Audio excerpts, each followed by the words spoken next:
Les banques algériennes ont commencé depuis hier, non seulement ce qui était impensable, mais ce qui est aussi illégal, totalement illicite et proscrit par la loi algérienne. Des millions d'Algériennes et d'Algériens ont commencé à être exclus par les banques algériennes et ils seront interdits d'ouvrir un compte bancaire dans leur propre pays. Cette fois-ci, c'est un autre document qui émane de notre banque étatique, de notre banque publique, le voilà. Et cette fois-ci, il est en français, alors que hier, c'était un document en arabe. Ça, il s'agit de la BNA d'une banque algérienne, la Banque nationale d'Algérie. Nous informons notre aimable clientèle que l'attribution du droit de change pour voyager à l'étranger est subordonnée à la détention d'un compte bancaire ouvert auprès de notre établissement. Sauf que, regardez ce que dit le reste du document. Le plus intéressant est à venir. Pour ouvrir un compte bancaire et bénéficier du droit de change pour voyager à l'étranger, voici la liste des documents requis. Justificatif de revenus. Pour les salariés, dernière fiche de paye. Pour les non-salariés, commerçants, professions libérales, artisans, le fameux C20, le certificat d'existence, qui est délivré par les services des impôts. Les chômeurs sont exclus, puisqu'ils ne payent pas d'impôts, parce qu'ils ne travaillent pas, ils n'ont pas de revenus. Les étudiants sont exclus, parce qu'ils ne travaillent pas, ils n'ont pas de revenus. Les travailleurs de l'informel, ils ne sont pas déclarés, donc ils n'ont pas de certificat d'existence. La femme au foyer, les personnes âgées qui n'ont pas de pension de retraite. Vous avez des millions d'Algériennes et d'Algériens qui sont exclus et n'ont plus le droit d'avoir un compte bancaire. Les banques algériennes ont commencé depuis hier, je dis bien depuis hier, en réalité, elles avaient commencé depuis le 15 décembre 2025, mais comme il y avait une autre instruction de la Banque d'Algérie le 16 décembre, c'est depuis hier, le 17 décembre 2025, que les banques algériennes ont commencé ce qui, encore une fois, je vais vous le démontrer, non seulement ce qui était impensable, mais ce qui est aussi illégal, est totalement illicite et proscrit par la loi algérienne. Des millions d'Algériennes et d'Algériens ont commencé à être exclus par les banques algériennes et ils seront interdits d'ouvrir un compte bancaire dans leur propre pays. Je dis bien que les banques algériennes ont commencé à exclure massivement, à organiser l'exclusion massive de plusieurs millions d'Algériens et pour les empêcher en leur interdisant, en les soumettant à une interdiction d'ouvrir un compte bancaire en Algérie. Regardez, hier je vous ai montré un document en arabe qui est le document qui émane directement de la CNEP Bank, l'une des plus importantes banques étatiques. Cette fois-ci, c'est un autre document qui émane de notre banque étatique, de notre banque publique, le voilà. Et cette fois-ci, il est en français, alors que hier, c'était un document en arabe. Il est clairement expliqué qu'il y a de nouvelles conditions d'attribution du droit de change pour voyager à l'étranger.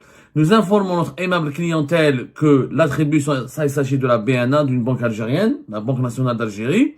Nous informons notre aimable clientèle que l'attribution du droit de change pour voyager à l'étranger est subordonnée à la détention d'un compte bancaire ouvert auprès de notre établissement.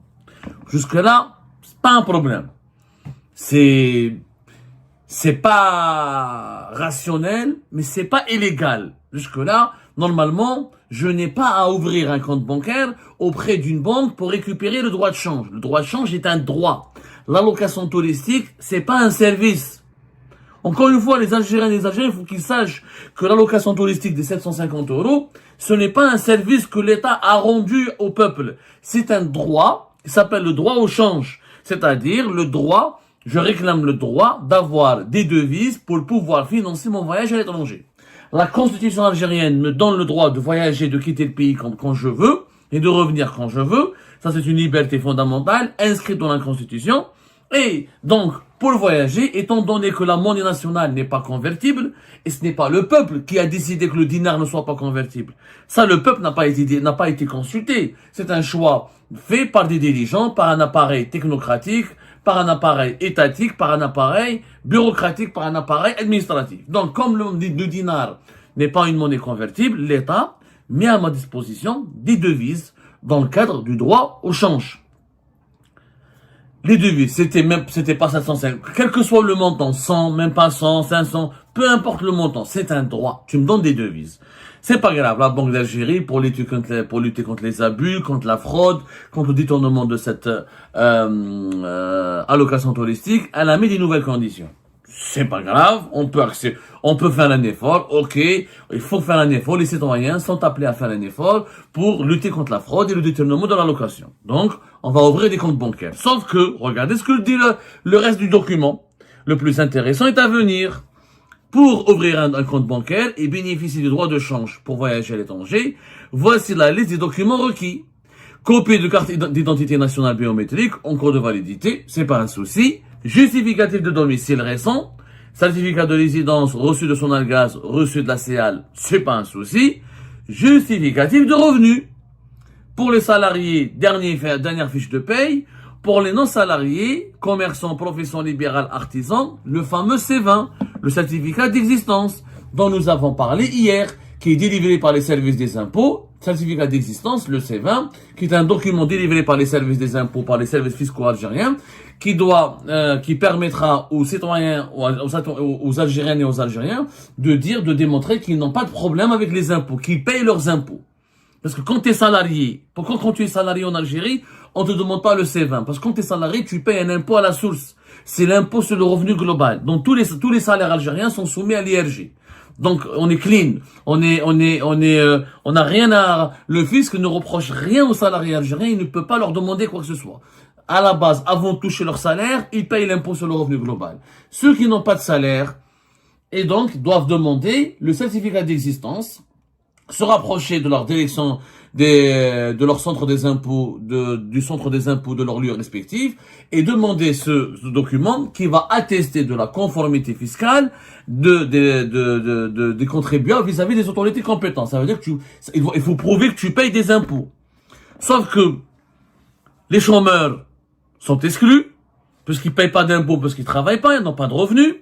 Les étudiants sont exclus, parce qu'ils travaillent pas, ils n'ont pas de revenus.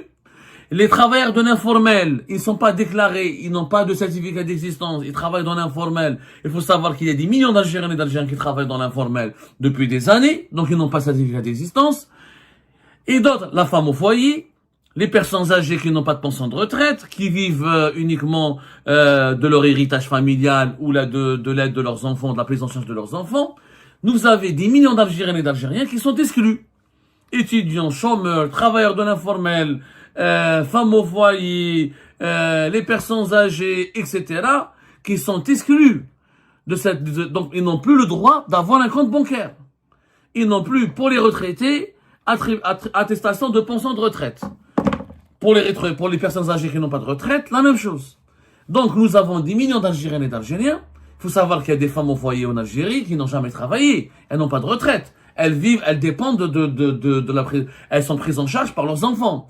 Donc, si une femme au foyer veut aller ou laisser un père, mesquine, il a travaillé longtemps dans l'informel, il n'a pas de sécurité sociale, ou il n'a pas cotisé. Surtout les femmes au foyer, si elles veulent voyager à l'étranger, elles n'auront pas le droit d'avoir l'allocation touristique de 750 €, puisqu'elles ne peuvent pas ouvrir un compte bancaire. L'ouverture des comptes bancaires aujourd'hui en Algérie, elle est interdite à des millions d'Algériens et d'Algériens. Et c'est totalement illégal. C'est totalement illégal. Pourquoi? Parce qu'en Algérie, comme dans tous les pays du monde qui dignent de ce nom et structuré, il y a un droit qui s'appelle le droit au compte bancaire. Il y a une loi en Algérie, qui existe déjà au sein de la Banque d'Algérie. Je vais vous donner la loi qui oblige les banques d'ouvrir un compte bancaire à toutes les Algériennes et les Algériens. Chaque Algérienne a le droit à un compte bancaire. On n'a pas le droit d'empêcher une Algérienne et un Algérien de ne pas ouvrir un compte bancaire, de l'empêcher d'ouvrir un compte bancaire. On n'a pas à lui dire, tu n'as pas le droit d'ouvrir un compte bancaire. C'est la loi, l'instruction numéro 03/2012 du 26 décembre 2012 qui fixe la procédure relative au droit au compte. Que dit cette loi dans son premier article, l'article 1? En application de l'article 119 bis de l'ordonnance numéro 03/11 du 26 août 2023, donc il y a déjà cette loi de droit au compte existait dans une ancienne loi de 2003 qui a été réactivée, elle a été réactualisée et modifiée légèrement en décembre 2012. Cette loi elle est relative à la monnaie et au crédit, modifiée et complétée. La présente instruction a pour objet de fixer la procédure relative au droit au compte. Article 2. Regardez il y a combien d'articles. Il y a 9 articles. L'article 2. Toute personne physique ou morale domiciliée en Algérie ne disposant pas d'un compte de dépôt aux monnaies nationales a droit à l'ouverture d'un tel compte dans une banque. Toute personne physique et morale. Personne physique, femme et homme. Toute personne adulte, au-delà de 18 ans. tu as le droit d'avoir un compte. Et toutes les entreprises ont le droit d'avoir un compte. C'est un droit garanti par la loi algérienne. L'ouverture d'un tel compte, dans l'article 2, intervient après remise à la Banque d'Algérie d'une déclaration sur l'honneur attestant le fait que le demandeur ne dispose d'aucun compte, accompagné par les attestations de refus délivrées par les banques de la place d'accéder à la demande de la personne concernée. C'est exactement ce qu'il y a en France. La même loi qu'il y a en France, elle existe en Algérie. En France, par exemple, quand vous vous présentez dans une banque et on refuse de vous ouvrir un compte bancaire, certainement parce que vous n'avez pas de revenus, ou parce que vous avez des revenus faibles, ou parce que la banque ne veut pas de vous, eh ben, le Français ou la Française, le citoyen français tout court, se dirige vers la Banque de France, il fait un écrit, une attestation sur l'honneur, la banque en France lui délivre un papier qui dit que on vous a refusé d'ouvrir un compte bancaire, et la Banque de France va lui ouvrir un compte bancaire, ou va obliger une banque française ou une banque qui opère en France de lui ouvrir un compte bancaire. C'est elle qui va désigner une banque. C'est la même loi en Algérie. Toute personne physique et morale, si tu pars dans une banque algérienne, si tu te rends auprès d'une banque algérienne et qu'elle te refuse d'ouvrir un compte bancaire, tu vas vers la Banque d'Algérie, tu fais une attestation sur l'honneur, une déclaration sur l'honneur, tu dis que je n'ai pas de compte, et il y a une attestation de refus délivrée par la banque ou par les banques qui refusent de vous ouvrir un compte bancaire, et la Banque d'Algérie, elle ordonne aux banques d'ouvrir un compte bancaire. Ça s'appelle le droit au compte, qui est pratiquement un droit universel, qui existe dans de très nombreux pays. C'est comme le droit d'avoir l'électricité, le droit d'avoir une connexion Internet, le droit d'avoir de l'eau potable dans sa maison, le droit d'avoir du chauffage, il y a le droit d'avoir un compte bancaire. On peut pas priver un être humain d'un compte bancaire. Parce qu'un compte bancaire, on peut toucher ses revenus, on peut payer ses courses, on peut utiliser son argent, on peut payer ses factures. Donc, c'est une obligation de la part des États à travers le monde, de la part d'un État, de permettre à ses citoyennes et ses citoyens d'avoir un compte bancaire.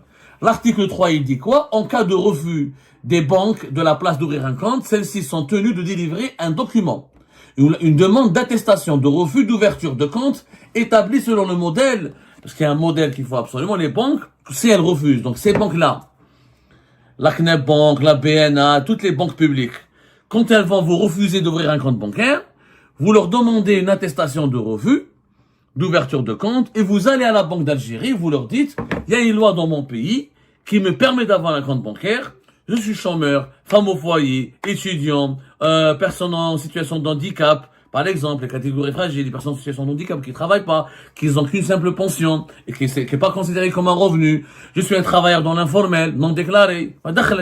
Même un travailleur informel, ça c'est le fisc. Le fisc peut le poursuivre pour des non-déclarations de revenus. Mais un compte bancaire, c'est son droit. C'est son droit. La loi, elle est claire, et je mets la loi, elle est claire. Il y a 9 articles. Ça existe, cette instruction est en vigueur depuis janvier 2013. Et les banques algériennes, ce qu'elles sont en train de faire est une violation caractérisée d'un droit fondamental, qui est le droit au compte. Le droit au compte est un droit fondamental. Il faut absolument connaître ces droits, malheureusement en Algérie, ما عندناش la culture juridique.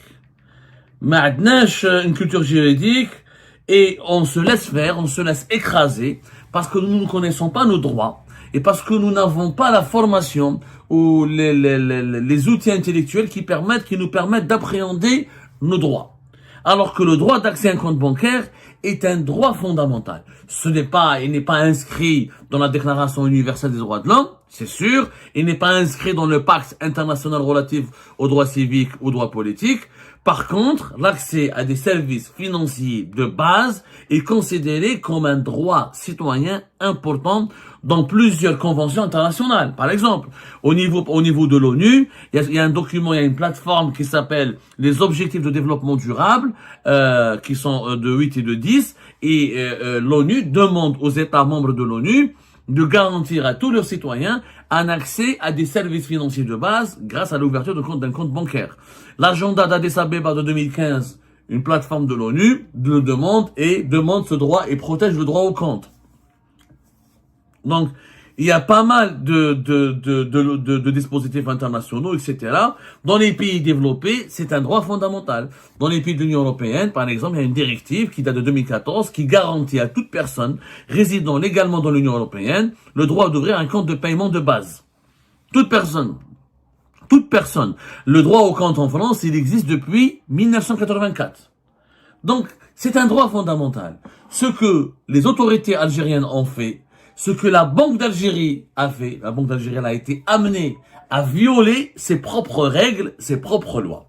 J'invite toutes les Algériennes et Algériens à se diriger massivement vers la Banque d'Algérie quand les banques commerciales vont leur refuser l'ouverture d'un compte bancaire pour bénéficier d'allocations touristiques. Et il faut déposer plainte massivement au niveau des tribunaux administratifs. Il faut inonder les tribunaux administratifs de plaintes. Il faut inonder la Banque d'Algérie de courriers et de plaintes et de protestations. Nous avons des droits. Nous devons les protéger.